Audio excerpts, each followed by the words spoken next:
Hai semua, nama saya Nina Purwandari, mahasiswa FEB UGM Kampus Jakarta Semba 44A.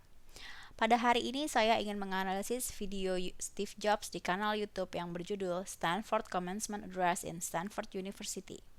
Video tersebut menarik karena berkaitan dengan penerapan ilmu leadership communication khususnya di sisi transformational leadership dan the language of leaders. Steve Jobs sebagai mantan CEO dan pendiri Apple, namanya sering muncul dalam diskusi populer tentang pemimpin transformasional.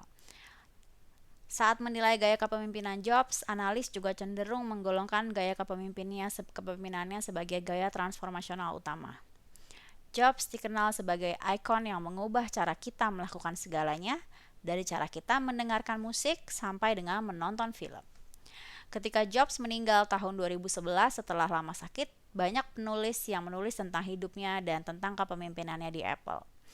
Jobs adalah sosok yang sering digambarkan sebagai contoh ideal seorang pemimpin transformasional. Di sisi lain, beberapa akun mencirikannya sebagai pemimpin yang tertutup dan temperamental. Bersama dengan 3 dari 5 karakteristik yang digunakan oleh Heckman dan Johnson tahun 2009 untuk menggambarkan pemimpin transformasional.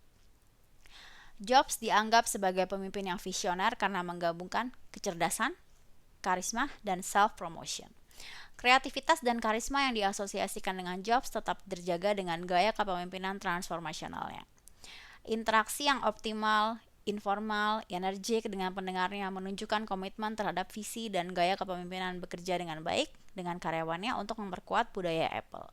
Pada artikel yang saya baca berjudul Circle of Life, Rhetoric of Identification in Steve Jobs' Stanford Speech, Jobs digambarkan sebagai pemimpin legendaris dengan keterampilan retoris dan kekuatan persuasif yang luar biasa. Mengingat reputasi beliau sebagai pengusaha Silicon Valley yang legendaris, memahami apa yang membuat pidato ini istimewa dapat membantu menjelaskan tidak hanya kemampuan retoris Jobs yang luar biasa, tetapi juga pada hubungan mendasar antara kepemimpinan dan kompetensi retorika. Seperti yang kita tahu, Jobs dipecat dari Apple tahun 1985, kemudian bergabung kembali di Apple di Februari 1997 sebagai CEO sementara dan kemudian berlanjut hingga 2011 menjadi CEO. Alasan beliau kembali ke Apple adalah memfokuskan pada lini produk dan proyek research and development. Jobs memberikan pengenalan model baru komputer desktop Apple seperti PowerBook dan iMac. Apple kemudian meluncurkan iMac, iPod, dan iPad. Pada Juni 2005, harga saham Apple telah meningkat sejak pengenalan iPod pertama kali. Saat ini Apple menjadi perusahaan yang sangat besar dan memiliki kapitalisasi pasar sebesar 3 triliun US dollar per Januari 2022. Pada Januari 2011, Jobs mengumumkan bahwa beliau akan cuti untuk pengobatan kanker pankreasnya dan Agustus 2011 secara resmi Jobs mengundurkan diri dari Apple dan menyerahkan tampuk kepemimpinannya kepada Tim Cook. Kemudian pada usia 56 tahun, Jobs meninggal karena kanker pankreasnya. Pada tahun 2005, Jobs hadir di Stanford untuk memberikan pidato kepada mahasiswa Stanford.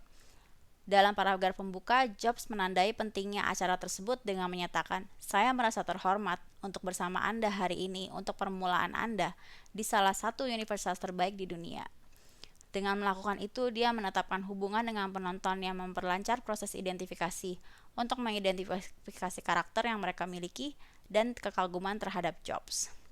Jobs menunjukkan kerendahan hati dan memperkenalkan sentuhan ironi dengan menyatakan dia tidak pernah lulus kuliah dan bahwa saat itu adalah saat terdekat dia dengan kelulusan. Pada pidato tersebut, Jobs memberikan 3 tema yang dicirikan dengan connecting the dots, love and loss, and death.